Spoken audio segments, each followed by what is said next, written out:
Hello and welcome to Royal Vibes. Andrew very upset over Falklands SNUB as Anne heads to Ireland to mark anniversary.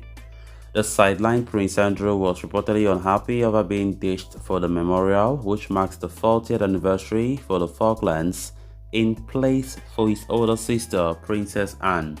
So guys, before we get right into the story in much detail, please do ensure to subscribe to the channel if you haven't. If you're just coming across the channel for the very first time, you are very welcome. Consider liking the video and please watch it right up to the very end. Princess Anne and her husband, Vice Admiral Sir Timothy Lawrence, are heading out across the South Atlantic to the Falklands later this month as part of a 6-day overseas visit to the British territory. The tour will reportedly last until November 22 and will see the milestone anniversary of the Falklands War, marked with a series of engagements. The conflict, which lasted 10 weeks from April to 1982, saw Argentina's Leopoldo Galtieri, then his country's military leader, send troops to invade the Falklands before going to South Georgia the following day. The bloody conflict saw 255 British casualties, but was deemed a huge success as Argentina surrendered, bolstering Margaret Thatcher's position as Prime Minister and ensuring her conservative government achieved another win at the next election. Among those fighting in the war included the likes of Prince Andrew, who will be very upset he has been left out of the tour to the Falklands in place of his sister, and claims have suggested. In recent times, Andrew's reputation has been tarnished, most notably because of his relationship with disgraced financier Jeffrey Epstein and his botched BBC Newsnight interview with Emily Maltlis.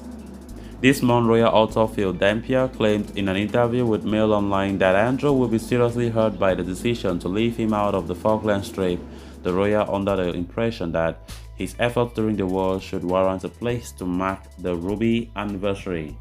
He said, "I believe that he wanted to, but it was made clear to him that there was no way he could be involved as he is no longer a working royal in public life.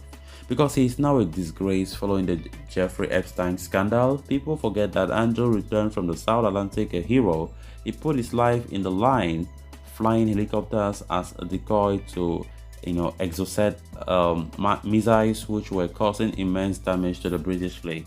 Mr. Dampier, a veteran royal author for 35 years, described how Andrew's mother, the late Queen Elizabeth II, was worried sick about her son, who has been often referred to as her favorite child. She was so relieved when she returned home safely from the Falklands, Mr. Dampier continued.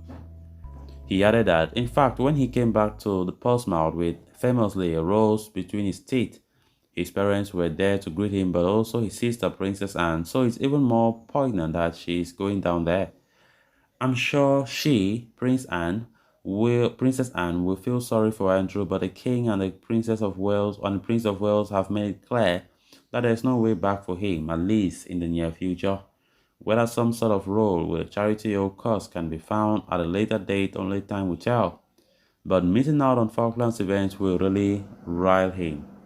Andrew's inclusion in the Royal Navy for the war was at first disputed, with many arguing his presence could be costly to his companions in the armed forces. There were fears he might be killed in the conflict, which made Mrs. Thatcher's government apprehensive about his inclusion.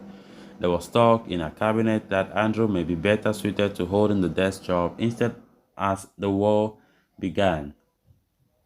However, the Queen insisted that Andrew go to the front line, and he was allowed aboard the Invisible ship, where he served as a Sea King helicopter co-pilot flying on missions including anti-submarine and anti-surface warfare and casualty evacuation.